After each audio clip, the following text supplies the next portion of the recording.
Jadi izinkan saya memberikan latar belakang sedikit. Jadi ceritanya begini, beberapa tahun lalu, mungkin 2 tahun lalu, terus saya itu agak galau karena di masyarakat itu ada debat yang tidak imbang antara publik secara umum dengan pemerintah mendiskusikan statistik. Pemerintah itu kan ya statistik ya, memang dia. Tapi kalau sampai-sampai ulama juga ikut berdebat tentang kemiskinan gitu dengan statistik. Saya galau gitu. Susah gitu. Berdebat mereka akan susah karena tidak balance. Dan sering masalahnya itu adalah karena masalah ketika pemerintah menyatakan ada kemajuan di suatu indikator, masyarakat seolah tidak merasakan. Tapi ketika kita diskusikan lagi, mungkin bukan salah indikatornya. Mungkin kebetulan saja indikator tersebut memang bukan yang dirasakan oleh si masyarakat tersebut.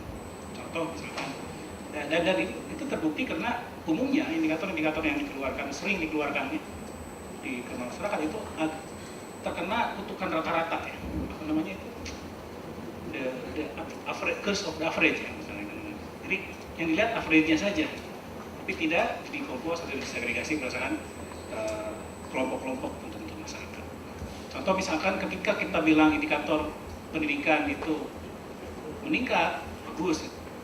Padahal ternyata yang meningkat itu yang atas doang, yang bawah enggak, misalkan seperti itu.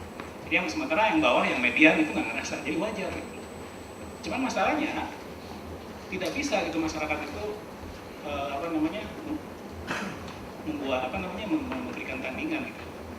Dan statistik BPS juga ada sih datanya ya, cuman kalau kita gembok-gembok kalau wartawan gembok-gembok library-nya BPS itu 2 hari 2 malam gitu ya, susah gitu. Terus apalagi mengolah data mentah ya kan, susah. Nah jadinya kemudian kita membuat proposal untuk membuat sebuah dashboard online ya, yang mencoba untuk menjembatani itu supaya jurnalis, masyarakat itu juga selain indikator-indikator yang agregat itu juga bisa diagregasikan dan masyarakat langsung bisa melihat, mengklik apa yang ingin diketahui.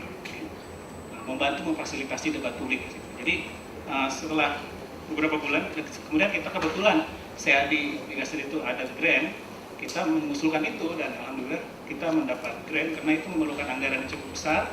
Karena kita harus acquire misalkan raw data mentah Susenas dari tahun 90-an ya, itu kan takes cost a lot of money juga ya, dan juga effort.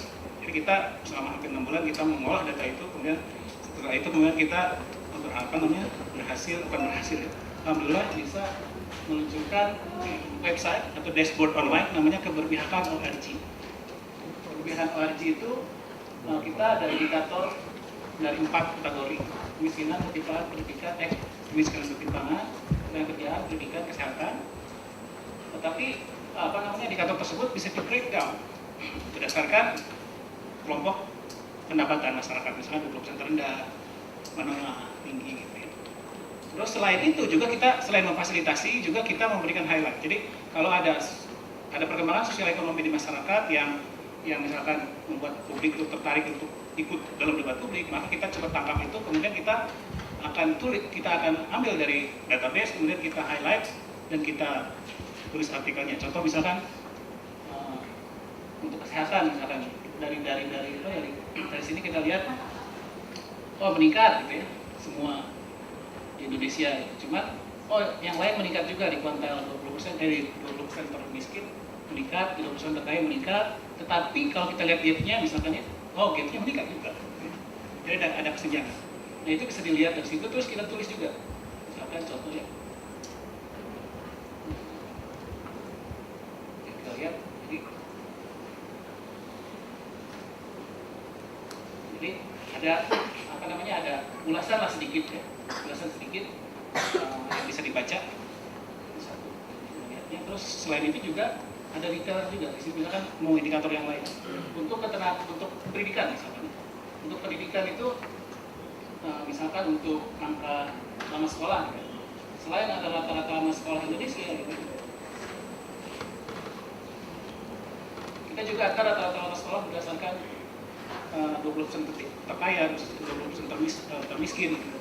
Sederhana sih sebenarnya ya, cuman something that educate gitu, kira-kira begitu.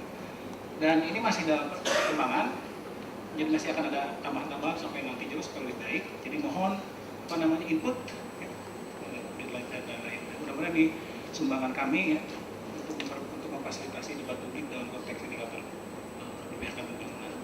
Barangkali itu dulu, persilakan Pak Eri untuk memberikan sambutan. Terima kasih.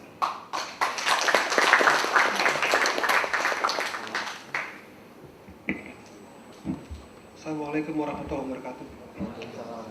Jadi pada bapak-bapak yang terhormat, yang kami muliakan Bapak Dekan Fakultas Ekonomi 4, Pak Bambang Pena, kemudian juga rekan-rekan akademis juga Bapak Faisal Basri, dan kawan-kawan hadirin yang kami muliakan. Mungkin sedikit saja kami akan berikan sambutan. Yang pertama ada permohonan maaf dari Bapak Haji Firman. Sebenarnya beliau yang berkenan memberikan sambutan tapi tidak sempat hadir karena minggu ini sebelum masuk bulan puasa ini proyek-proyek USAID itu banyak sekali diseminasi, jadi mungkin dari Sabang sampai Merauke. Nah, jadi kebetulan beliau tidak bisa hadir, saya sebagai grants manager dari proyek CID mewakili. Jadi pada intinya proyek CID sebagaimana yang digagas melalui kerjasama antara pemerintah Amerika dengan Indonesia melalui Bapenas, Bapak Bambang hadir di sini.